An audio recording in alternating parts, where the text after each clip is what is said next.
الحمد لله وكفى وسلام على عباده الذين اصطفى خصوص على سيد الرسل وخاتم الأنبياء أما بعد فأعوذ بالله من الشيطان الرجيم بسم الله الرحمن الرحيم الرحمن علم القرآن خلق الإنسان علمه البيان وقال الله تبارك وتعالى في مقام آخر قل إن كنتم تحبون الله فاتبعوني يحببكم الله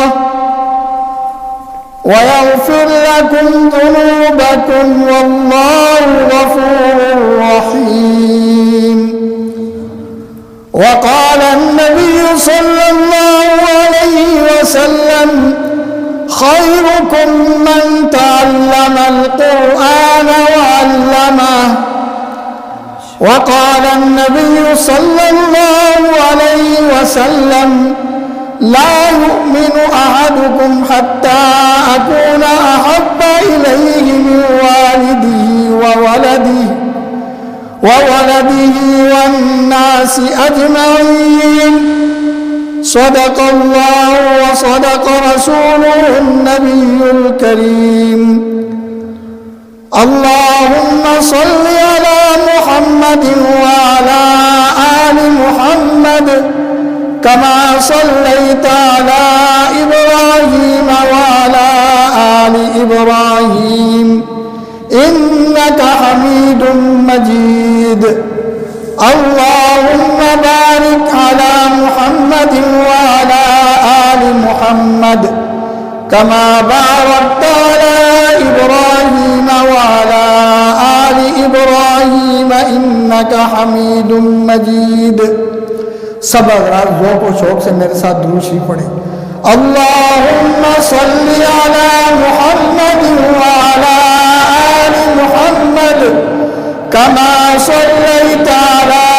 إبراهيم وعلى آل إبراهيم إنك حميد مجيد اللهم بارك على محمد وعلى آل محمد كما باركت على إبراهيم وعلى آل إبراهيم إنك حميد مجيد اللهم صل على محمد وعلى آل محمد كما صليت على إبراهيم وعلى آل إبراهيم إنك حميد مجيد اللهم بارك على محمد وعلى آل محمد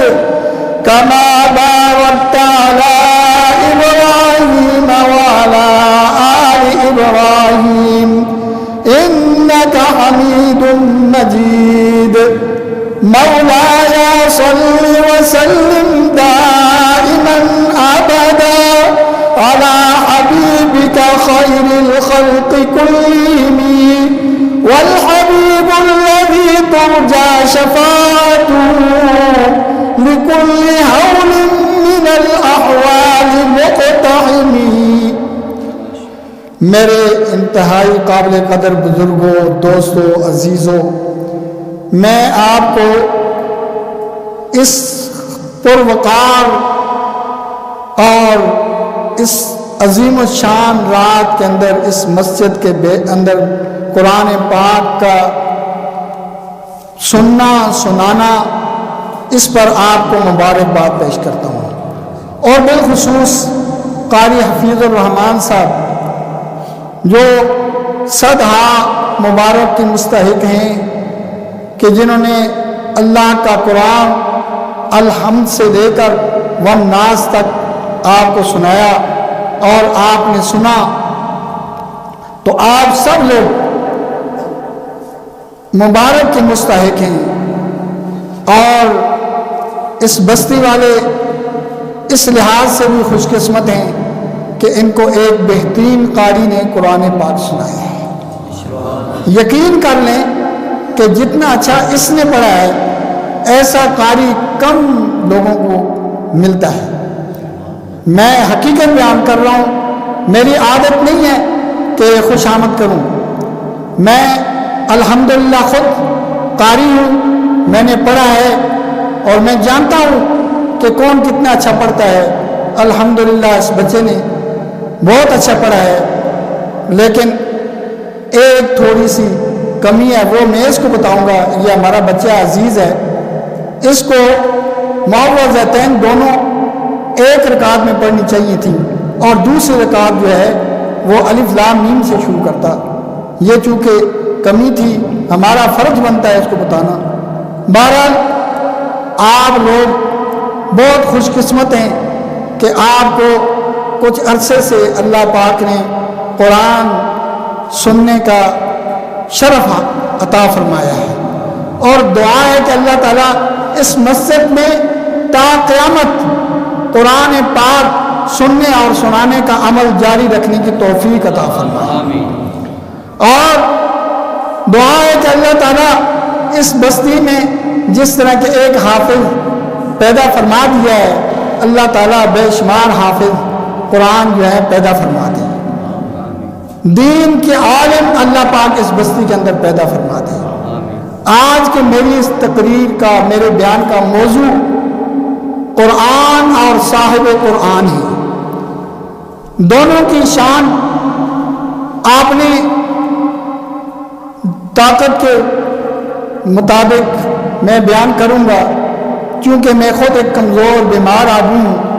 دعا کریں کہ اللہ تعالیٰ مجھے صحیح بیان کرنے کی توفیق عطا فرما دے۔ میں نے آپ کے سامنے جو پہلے آیت کریمہ تلاوت کی ہے، چند آیتیں سورہ الرحمن کی تلاوت کی ہیں، ان کا ترجمہ یہ ہے: بسم اللہ الرحمن الرحیم۔ الرحمن وہ رحمان ہے، بڑا مہربان ہے۔ علم القرآن اس نے قرآن سکھایا۔ خلق الانسان اس نے انسان کو پیدا کیا۔ علمہ البیان اس کو بیان سکھایا۔ اور دوسری آیت کریمہ جو میں نے آپ کے ساتھ تلاوت کی ہے، اس کا ترجمہ یہ ہے: قل ان کنتم تحبون اللہ فاتبعونی۔ اے محبوب پاک صلی اللہ علیہ وسلم کہہ دیجئے، اگر تم اللہ سے محبت کرنا چاہتے ہو فاتبعونی، میری اتباع کرو۔ یحببکم اللہ اللہ تمہیں محبوب کر لیں گے۔ ویغفر لکم ذنوبکم اور اللہ تمہارے گناہوں کو معاف کر دیں گے۔ واللہ غفور رحیم اور اللہ تعالیٰ بخشنے والے مہربان ہیں۔ اور دو نبی علیہ السلام کے میں نے فرمودات آپ کو سنائے ہیں، ان میں سے پہلا فرمان یہ ہے، فرمایا آپ صلی اللہ علیہ وسلم نے: خیرکم من تعلم القرآن وعلمہ، تم میں سے سب سے بہتر وہ ہے جو قرآن پڑھاتا اور پڑھتا ہے۔ اور دوسرا آپ صلی اللہ علیہ وسلم کا فرمان یہ ہے: لا یؤمن احدکم، نہیں کوئی ایماندار ہو سکتا تمہارا ایک، حتی اکون احب الیہ من والدہ وولدہ والناس اجمعین، یہاں تک کہ میں سب سے زیادہ محبوب نہ ہو جاؤں اس کے والدین سے، اس کی اولاد سے اور تمام لوگوں سے۔ یہ ان آیات کریمہ اور ان احادیث کا ترجمہ تھا جو میں نے آپ کو سنا دیا ہے۔ قرآن پاک نبی پاک صلی اللہ علیہ وسلم کا وہ معجزہ ہے کہ جو تا قیامت باقی رہے گا۔ اس الرحمن سورت سے پہلے سورہ قمر ہے، اس سورہ قمر کے اندر اللہ پاک نے نبی علیہ السلام کے ایک معجزے کا ذکر کیا ہے. اللہ پاک فرماتے ہیں بسم اللہ الرحمن الرحیم. یار کچھ مجھے احساس نہیں ہو رہا کہ آپ موجود ہیں یا نہیں ہیں. آپ کے بولنے سے مجھے احساس ہو سکتا ہے کہ آپ موجود ہیں. بسم اللہ الرحمن الرحیم. سبحان اللہ. اقتربت الساعة وانشق القمر. جب مشرکین نے مطالبہ کیا نا کہ آپ نبوت کا دعویٰ کر رہے ہیں تو آپ ہمیں معجزہ دکھائیں. معجزہ بھی وہ ہوگا جو ہم کہیں گے. نبی پاک صلی اللہ علیہ وسلم فرمایا کہ کہو کیا کہنا چاہتے ہیں. انہوں نے کہا جی کہ اگر آپ کے اشارے سے چاند 2 ٹکڑے ہو جائے تو ہم مان لیں گے. نبی پاک صلی اللہ علیہ وسلم نے اللہ کے حکم سے اشارہ کیا. یہ آپ کے ذہن میں ہونا چاہیے کہ معجزے کا ظاہر کرنے والے اللہ ہیں اور ظاہر ہوتا ہے اللہ کے نبی کے ہاتھ میں. نبی علیہ السلام نے چاند کی طرف اشارہ کیا اور اس چاند کو اللہ پاک نے 2 ٹکڑے کر دیا. ایک ٹکڑا اس طرف پہاڑ کے, ایک ٹکڑا اس طرف پہاڑ کے.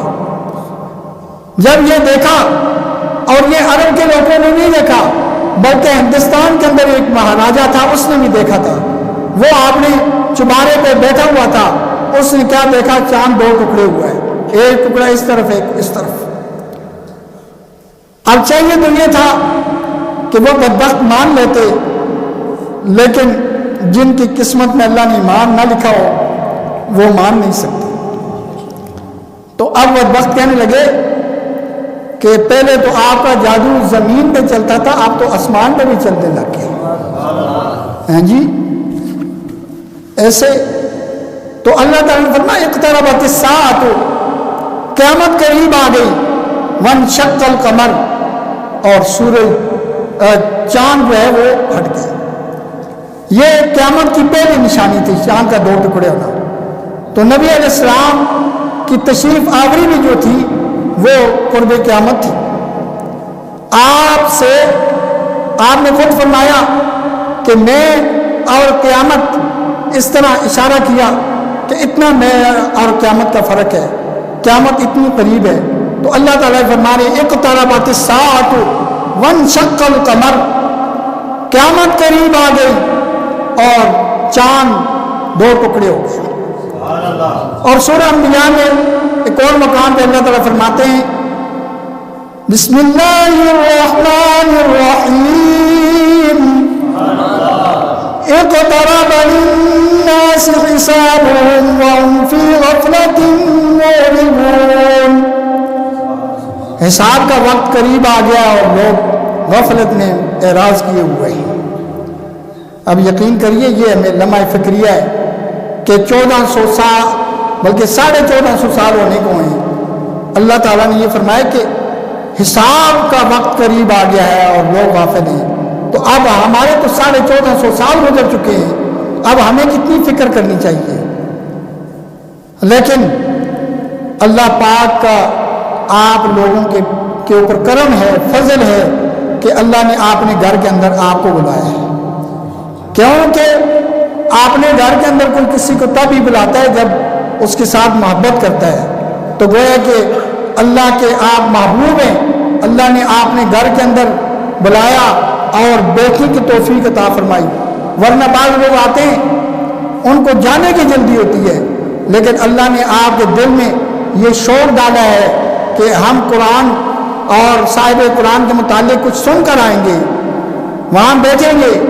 تو آپ ایسی مجلس میں ہیں کہ جس مجلس پہ فرشتے بھی رشک کیا کرتے ہیں, جس مجلس پہ اللہ تعالیٰ فرشتوں کو بھی حکم دیتے ہیں کہ جاؤ وہاں حاضر ہو جاؤ. تو یہ روحانی اور نورانی مجلس ہے, یہ عظیم مجلس ہے, اس کو معمولی مت سمجھیے گا. تو اللہ پاک نے نبی علیہ السلام کو جو کتاب عطا فرمائی ہے اس کا نام کیا ہے؟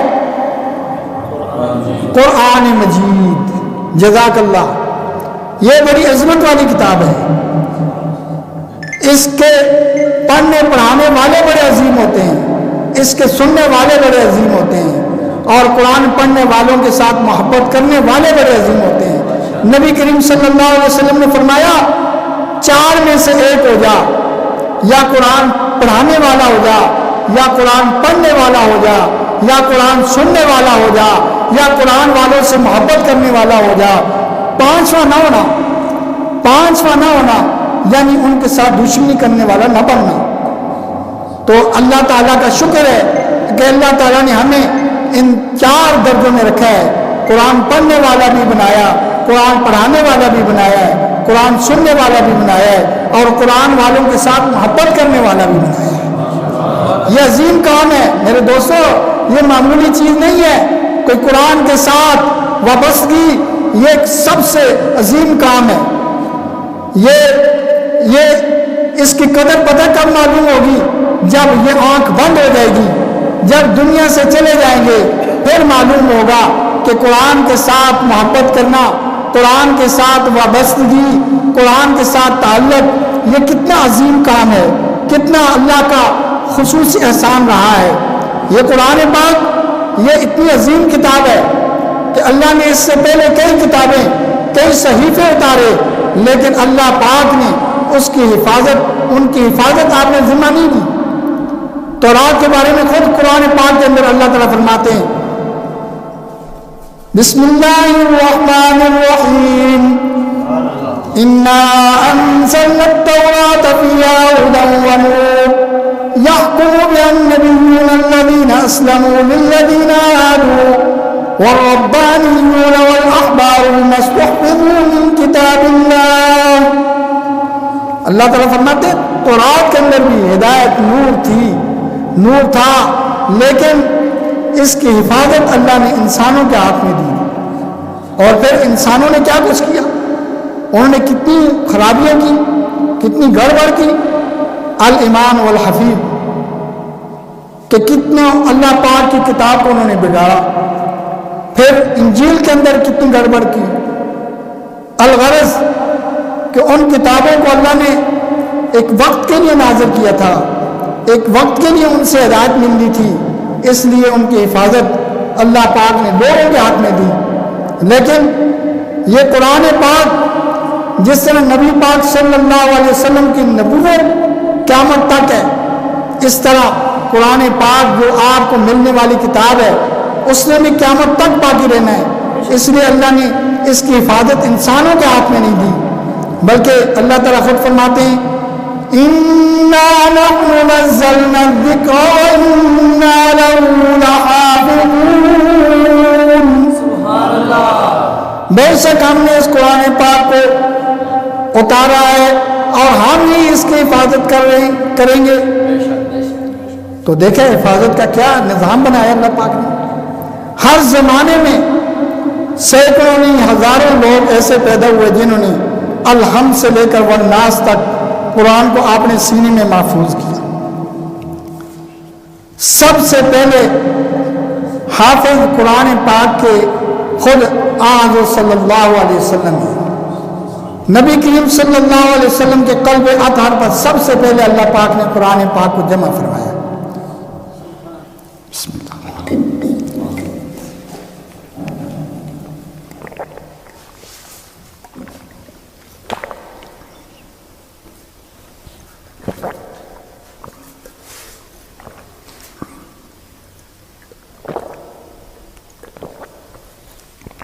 الحمدللہ، جزاک اللہ۔ سب سے پہلے اللہ پاک نے قرآن پاک کو نبی کریم صلی اللہ علیہ وسلم کے قلب اطہر پر جمع فرمایا ہے، لیکن انداز بڑا مختلف تھا۔ جب وحی نازل ہوتی تو نبی کریم صلی اللہ علیہ وسلم جبرائیل امین کے ساتھ پڑھا کرتے تھے، تو اللہ پاک نے فرمایا اے پیارے محبوب آپ کو پڑھنے کی ضرورت کوئی نہیں، آپ بالکل جبرائیل امین کے ساتھ نہ پڑھا کریں۔ لا تحرک بہ لسانک لتعجل بہ ان علینا جمعہ وقرآنہ فاذا قرأناه فاتبع قرآنہ ثم ان علینا بیانہ۔ اے پیارے محبوب صلی اللہ علیہ وسلم، آپ اپنی زبان کو جبرائیل امین کے ساتھ حرکت نہ دیں، قرآن پاک کا اتارنا بھی ہمارا ذمہ، قرآن پاک کو آپ کے دل پر جمع کرنا بھی ہمارے ذمہ۔ جب جبرائیل امین پڑھ لیں پھر اس کے بعد آپ پڑھیں، آپ کے دل پر جمع ہو جائے گا۔ میں نے، حافظ ابوبکر نے، حافظ عمر نے، جتنے بھی حفاظ کرام یہاں بیٹھے ہیں، ہم سب نے پہلے قرآن کو زبان پہ لایا، پھر ہمارے دل میں محفوظ ہوا۔ لیکن آپ صلی اللہ علیہ وسلم پر قربان جائیں، اللہ پاک نے پہلے آپ کے دل میں قرآن کو جمع کیا، پھر آپ نے اپنی زبان سے اس کو پڑھا۔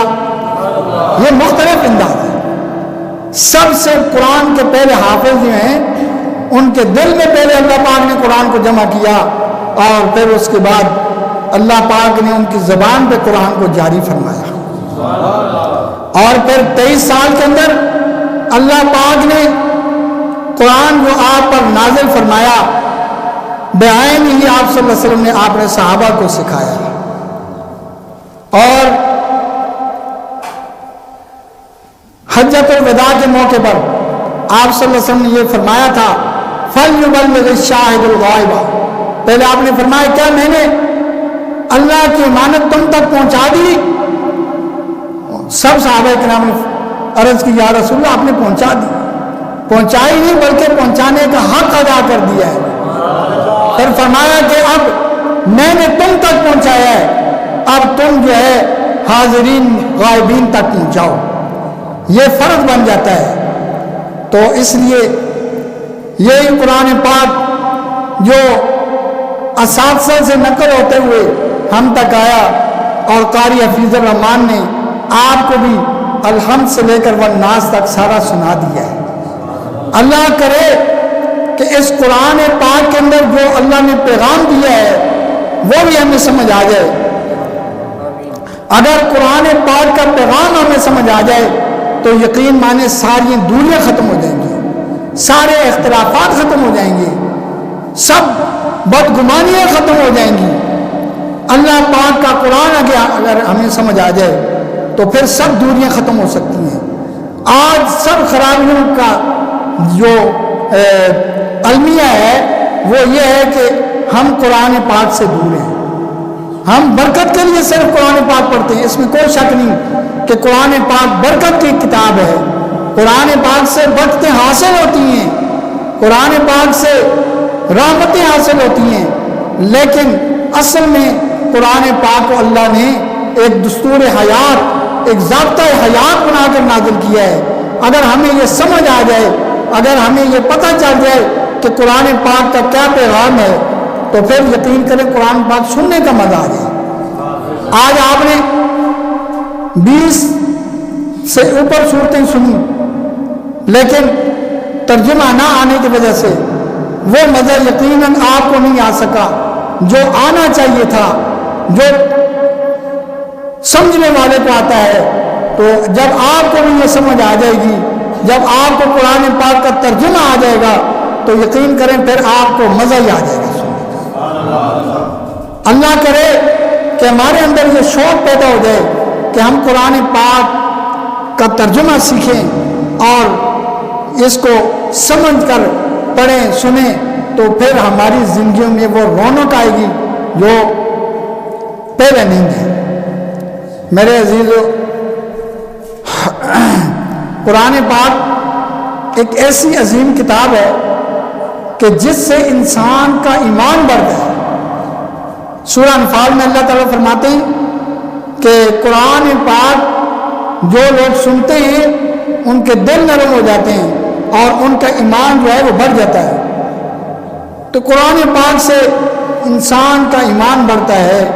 قرآن پاک، اب دیکھیں نا، ایک ڈاکٹر بن رہا ہے، اگر وہ میڈیکل کی کتابیں جو ہیں ان کو صرف چنتا رہے، بڑے ادب کے ساتھ رکھ دے اور روزانہ آ کر آنکھوں کے ساتھ لگائے، تو کیا 5 سال کے بعد وہ ڈاکٹر بن جائے گا؟ بن جائے گا؟ جس نے پڑھا نہیں ہے، صرف بس برکت کے لیے ان کتابوں کو رکھے ہوئے ہے، تو وہ ڈاکٹر بن سکتا ہے؟ نہیں بن سکتا۔ تو یہی حال ہے، اگر قرآن پاک کے ساتھ ہم یہ سلوک کریں، اس کو چومیں بھی، اچھے سے جراب کے اندر لپیٹ کر رکھ بھی دیں، لیکن اگر ہم اس کو سمجھیں نہیں، ہم اس کے مطابق عمل نہ کریں، تو پھر ہمیں قرآن پاک سے وہ فائدہ حاصل ہو سکتا ہے؟ یقیناً نہیں ہوگا۔ ہمیں فائدہ تب ہی حاصل ہوگا جب ہم اس قرآن پاک کو سیکھیں گے، جب اس قرآن پاک کو سمجھیں گے، جب اس کے مطابق عمل کریں گے، تو پھر ہماری زندگیاں بدل جائیں گی، ہماری زندگیوں میں انقلاب آ جائے گا۔ اسی پاکستان کے اندر ایک ایسا علاقہ آپ کو بتاؤں جہاں کی ہر عورت، ہر بچہ، ہر بوڑھا، ہر جوان قرآن پاک کا ترجمہ جانتا ہے۔ آپ میں سے کسی کو معلوم ہے؟ اسی پاکستان کے اندر، اسی آپ کے صوبے کے اندر، اسی کیبی کے اندر ہے، سوابی کے اندر ایک قصبہ ہے پنجپیر کا، وہاں کی ہر عورت، ہر بچہ، ہر بوڑھا، ہر جوان قرآن پاک کا ترجمہ جانتا ہے۔ تو یہ ایک شخص کی محنت کا نتیجہ ہے۔ ایک شخص، ایک عالم میں آئے، مولانا طاہر صاحب پنجپیری، انہوں نے آ کر ان کے اندر انقلاب برپا کیا، اور آج وہاں کا ہر بچہ، ہر عورت قرآن پاک کا ترجمہ جانتے ہیں۔ اور ان کا سلسلہ یہ ہوتا ہے کہ جب نماز ہو جاتی ہے، نماز کے بعد ہر بندہ 1 2 3 نوجوانوں کو بٹھا کر ترجمہ پڑھا رہا ہوتا ہے۔ ان کو ضرورت نہیں ہوتی کہ وہاں جائیں گے، کہاں جائیں گے، ان کے اندر اللہ پاک نے اتنے لوگ پیدا کر دیے ہیں۔ تو اللہ کرے ہمارے اندر بھی ایسے لوگ پیدا ہو جائیں جو قرآن پاک سکھائیں، اور ہمارے اندر بھی تڑپ ہو، ہم سیکھیں۔ اصل میں مجبوری یہ ہے کہ ہمارے پاس وہ ٹائم ہی نہیں ہوتا، ہمارے پاس ٹائم ہی نہیں ہوتا، ہمارے پاس ہمارے کام ہی نہیں ختم ہوتے کہ ہم قرآن پاک سیکھیں۔ حالانکہ یہ سب کام دنیا میں رہ جائیں گے، یہ دنیا حقیر ہے۔ اللہ تعالیٰ خود فرماتے ہیں قُلْ مَتَاعُ الدُّنْيَا قَلِيلٌ وَالْآخِرَةُ خَيْرٌ لِمَنِ اتَّقَىٰ۔ یہ دنیا بڑی معمولی ہے۔ قلیل کہتے ہیں بہت تھوڑے کو، اور یہ قلیل بہت ہی معمولی۔ یہاں سے آپ اندازہ لگائیں کہ نبی کریم صلی اللہ علیہ وسلم نے فرمایا کہ اللہ کے ہاں دنیا کی قدر ایک مچھر کے پر کے برابر بھی نہیں ہے۔ اگر اتنی بھی ہوتی تو اللہ پاک کسی کافر کو ایک بوند پانی نہ دیتا۔ لیکن ہم دیکھتے ہیں کہ اللہ نے کافروں کو، اپنے دشمنوں کو، اپنے ماننے والوں سے زیادہ دنیا دے رکھی ہے۔ اب آپ پریشان ہوتے ہوں گے کہ یا اللہ یہ کیا، وہ تیرے دشمن، تیرے منکر، اور ان کو تو نے دنیا دے دی، اور ہم تیرے ماننے والے، تیرے نبی کا کلمہ پڑھنے والے، اور ہم جو ہیں ہم محتاج۔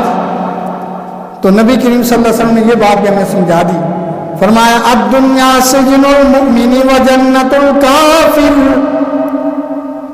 نبی کریم صلی اللہ علیہ وسلم کیا فرماتے ہیں؟ الدنیا سجن المؤمن و جنت الکافر۔ دنیا مومن کے لیے قید خانہ ہے اور کافر کے لیے جنت ہے۔ ذرا بتائیں آپ، کوئی آدمی قید خانے میں ہو، وہ اپنی مرضی کی زندگی گزار سکتا ہے؟ اپنی مرضی کے چل پھر سکتا ہے؟ باہر اندر جا سکتا ہے؟ اس کی مرضی نہیں چلتی ہے، بلکہ حکام کی مرضی چلتی ہے۔ تو جب ایمان والے نے کلمہ پڑھ لیا، جب اس نے یہ پڑھ لیا لا الہ الا اللہ محمد رسول اللہ صلی اللہ علیہ وسلم، جب اس نے اللہ کی وحدانیت کی گواہی دے دی کہ یا اللہ تیرے سوا کوئی معبود نہیں، سب کا داتا تو، سب کو دیتا تو، سب کا حاجت روا تو، سب کا مشکل کشا تو۔ ابھی پہ یہ پیر نصیر الدین صاحب کا کلام سنا رہے تھے آپ کو، سب کا داتا تو، سب کو دیتا تو، سب کا مشکل کشا تو، سب کا حاجت روا تو۔ تو جب یہ مان لیا لا الہ الا اللہ، اور پھر رسول اللہ صلی اللہ علیہ وسلم کی رسالت کو بھی مان لیا، تو اب آپ کی مرضی ختم، اب اپنی مرضی ختم ہو چکی ہے، اب اللہ کے حکموں اور رسول اللہ صلی اللہ علیہ وسلم کے طریقوں کے مطابق زندگی گزارنی ہوگی۔ بہرحال میں نے آپ کے سامنے سورہ الرحمن کی چند آیات جو تلاوت کی تھیں، ان میں اللہ تعالیٰ فرماتے ہیں کہ اللہ تعالیٰ کی بڑی مہربانی میں سے یہ ہے کہ اس نے قرآن پاک سکھایا۔ آپ نے محبوب کو سب سے پہلے قرآن پاک کو سکھایا، اور پھر دوسری مہربانی یہ کہ اس نے انسان کو پیدا کیا۔ یوں تو اللہ نے 18,000 سے زیادہ مخلوقیں پیدا کی ہیں، لیکن انسان کی تخلیق وہ کچھ الگ ہی ہے۔ سورہ والتین میں فرمایا والتین والزیتون وطور سینین وہذا البلد الامین، 4 قسمیں کھا کر اللہ تعالیٰ فرماتے لقد خلقنا الانسان فی احسن تقویم، البتہ تحقیق ہم نے انسان کو ایک بہترین سانچے کے اندر پیدا فرمایا ہے۔ میرے خیال ہے آپ لوگ تو کچھ پریشان ہو گئے، تو وقت زیادہ گزر رہی ہے، اگر آپ تنگ ہیں تو میں یہاں ہی بس کر دیتا ہوں۔ بہرحال 4 قسمیں اٹھا کر فرمایا کہ ہم نے انسان کو بہترین سانچے کے اندر۔ آپ باقی مخلوقوں کو آپ دیکھیں، کوئی زمین کے ساتھ چل رہی ہے، کوئی 4 پاؤں پہ چل رہی ہے، لیکن انسان بہترین قد و قامت، بہترین شکل و صورت کے ساتھ۔ ایک شہزادے نے ایک مرتبہ کہہ دیا اپنی بیوی کو کہ اگر تو چاند سے زیادہ خوبصورت نہ ہوئی تو تجھے طلاق ہے۔ اب مسئلہ بن گیا، جس سے فتویٰ مجھ سے کہے کہ طلاق ہو گئی۔ امام ابو حنیفہ رحمۃ اللہ علیہ کے شاگرد قاضی ابو یوسف رحمہ اللہ نے فرمایا کہ نہیں طلاق ہوئی۔ سب لوگوں نے کہا کس طرح طلاق نہیں ہوئی؟ چاند اتنا خوبصورت، یہ چاند سے زیادہ خوبصورت کس طرح ہو سکتی ہے؟ انہوں نے اس آیت سے استدلال کیا لقد خلقنا الانسان فی احسن تقویم، کہ اللہ نے قسم اٹھا کر فرمایا، 4 قسمیں اٹھائی ہیں، فرمایا کہ ہم نے انسان کو سب سے خوبصورت پیدا کیا۔ اور اسی انسان کو اللہ تعالیٰ یہ بھی فرما رہے ہیں سورہ انفطار میں یا ایھا الانسان ما غرک بربک الکریم، اے انسان تجھے اپنے رب کریم کے بارے میں کس نے دھوکے میں ڈال دیا ہے؟ الذی خلقک فسواک، جس نے تجھے پیدا کیا اور تجھے درست کیا، فعدلک، تجھے اس نے جوڑ دیا، الذی خلقک فسواک فعدلک فی ای صورت ما شاء رکبک، اور جس صورت میں اس نے چاہا تجھے جوڑ دیا۔ یعنی اللہ پاک فرما رہے انسان پیدا تجھے میں نے کیا، یہ نعمتیں میں نے تجھے دی، اور اتنی نعمتیں عطا فرمائیں۔ اللہ تعالیٰ فرماتے ہیں سورہ ابراہیم میں وَإِن تَعُدُّوا نِعْمَتَ اللَّهِ لَا تُحْصُوهَا، اور اگر تم اللہ تعالیٰ کی نعمتوں کو شمار کرنا چاہو تو شمار نہیں کر سکتے۔ اللہ تعالیٰ نے بے شمار نعمتیں دی ہیں۔ آپ دیکھیں نا، یہ آنکھوں والی نعمت جو اللہ نے آپ کو عطا کی ہے، اس کا آپ اندازہ لگا سکتے ہیں؟ آپ اندازہ نہیں لگا سکتے۔ مجھ سے پوچھیں کہ یہ آنکھ کتنی بڑی نعمت ہے، آنکھ کتنی بڑی نعمت ہے، لیکن میں اللہ کا شکر ادا کرتا ہوں کہ اللہ نے مجھے آنکھیں مجھ سے لی ہیں، لیکن ایسی عظیم نعمتیں مجھے عطا فرمائی ہیں کہ میں اللہ کا شکر نہیں ادا کر سکتا۔ یقین کر لیں کہ میں نے کبھی بھی اس پر شکوہ نہیں کیا کہ خدا نے مجھے آنکھیں کیوں نہیں دی۔ میں اللہ کے اس عطا پر راضی ہوں، خوش ہوں کہ اللہ پاک نے مجھے آنکھیں نہیں دی لیکن اتنی بڑی نعمت عطا فرما دی۔ اگر خدا مجھے آنکھیں دیتا لیکن یہ نعمت نہ دیتا تو میں کسی کام کا بھی نہ ہوتا۔ یہ اس کا فضل کرم ہے کہ اس نے مجھے اتنی بڑی نعمت عطا فرمائی کہ آپ نے کلام میرے سینے میں اس نے محفوظ کر دی ہے۔ الحمدللہ میں اس کی اس نعمت پر ہر وقت، ہر لمحہ، بلکہ میرے جسم کا ہر بال بھی اگر وہ شکر ادا کرے تو شکر نہیں ادا کر سکتا۔ تو اتنی نعمت ہے اللہ پاک نے۔ تو اللہ پاک فرماتے ہیں انسان تجھے کس نے دھوکے میں ڈالا؟ ما غرک بربک الکریم، رب کریم کے بارے میں تجھے کس نے دھوکے میں ڈال دیا ہے کہ تو بے خوف ہو کر نمازوں کو چھوڑ رہا ہے، مسجدوں سے دور ہو رہا ہے، تو زندگی اپنی ایسے لاو لاب میں گزار رہا ہے، سود تو کھا رہا ہے، رشوت تو لے رہا ہے، شراب تو پی رہا ہے، بد نظری تو کر رہا ہے، تجھے خوف نہیں آتا کہ تجھے جس نے یہ جسم عطا کیا ہے، جس نے یہ تجھے نعمتیں عطا کی ہیں، وہ تجھ سے پوچھے گا بھی؟ یہ ہر انسان سے پوچھا جائے گا، ہر انسان سے 3 سوال قبر میں ہوں گے، من ربوں کا، من نبیوں کا، ما دینوں کا، اور 5 سوال جو ہے وہ محشر میں ہوں گے۔ 2 سوال مال کے متعلق ہوں گے، 2 سوال عمر کے متعلق ہوں گے، اور 1 سوال علم کے متعلق ہوگا۔ تو کیا ہم نے اس کے لیے کوئی تیاری کر رکھی ہے؟ تو اللہ تعالیٰ نے فرمایا خلق الانسان، اللہ نے انسان کو پیدا کیا، علمہ البیان، اور اس سے بڑی نعمت کہ اس کو اظہار ما فی الضمیر سکھا دیا۔ یہ اللہ کا کرم ہے نا، اتنی دیر سے میں آپ کے سامنے بول رہا ہوں، یہ اللہ کا خاص کرم ہے کہ ہمیں بولنا سکھایا ہے۔ اس نعمت کی قدر پوچھنی ہو کسی گنگے کو سے پوچھ لیں، گنگا اشارے سے سمجھاتا ہے، جب اس کی بات سمجھ نہیں آتی اس کو غصہ آتا ہے کہ میری بات اس کو سمجھ کیوں نہیں آ رہی، وہ مکہ لہراتا ہے کہ میں اس کو سمجھا رہا ہوں، یہ بات میری سمجھ کیوں نہیں رہا، لیکن اس کے پاس یہ نعمت نہیں ہے علمہ البیان، جس کی جو نعمت آپ کے پاس اور میرے پاس ہے۔ تو اس پر ہمیں کتنا شکر ادا کرنا چاہیے، ہم شکر نہیں ادا کر سکتے۔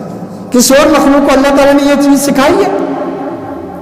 جانوروں سے پوچھو، کوئی جانور بڑی بڑی زبانیں ان کے پاس، لیکن گویائی نہیں ہے، بول نہیں سکتے۔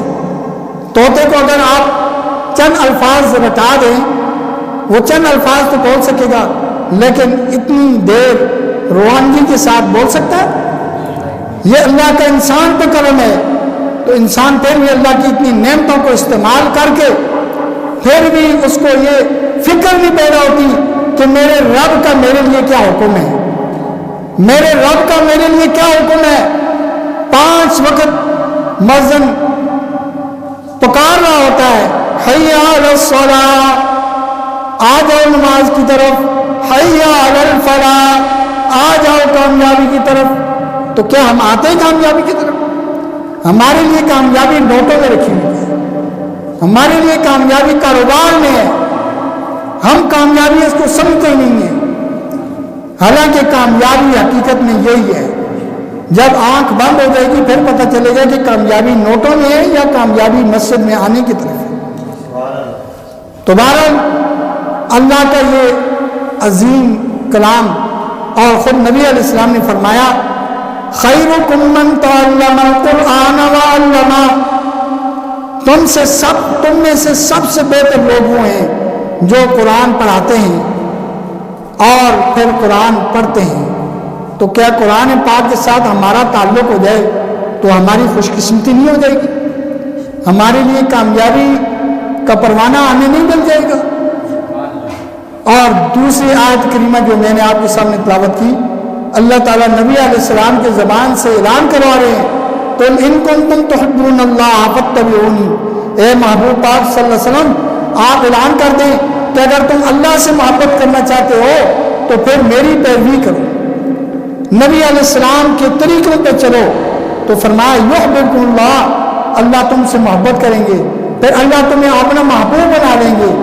صرف محبوب نہیں بنائیں گے بلکہ فرمایا وَيَغْفِرْ لَكُمْ ذُنُوبَكُمْ، تمہارے گناہ بھی معاف کر دیں گے، تمہاری لغزوں کوتاہیوں کو بھی معاف کر دیں گے، صرف اتنی بات میں کہ اللہ کے رسول کی اتباع کرنے میں۔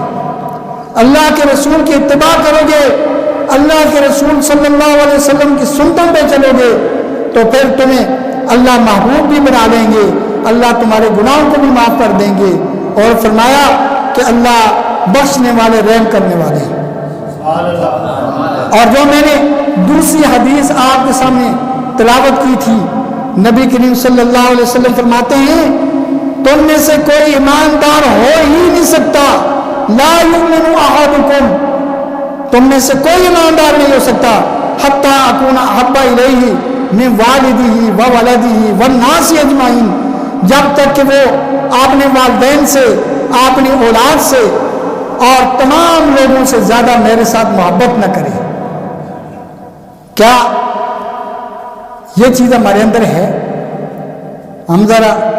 ہم نعرے تو لگا لیتے ہیں، ہم آج کے رسول ہیں، نبی علیہ السلام کے ساتھ محبت کرتے ہیں، اس میں کوئی شک نہیں، لیکن ہم اپنے آپ کو ذرا اپنے گربان میں جھانکیں کہ نبی علیہ السلام کی سنتوں پہ ہم کتنا عمل کر رہے ہیں۔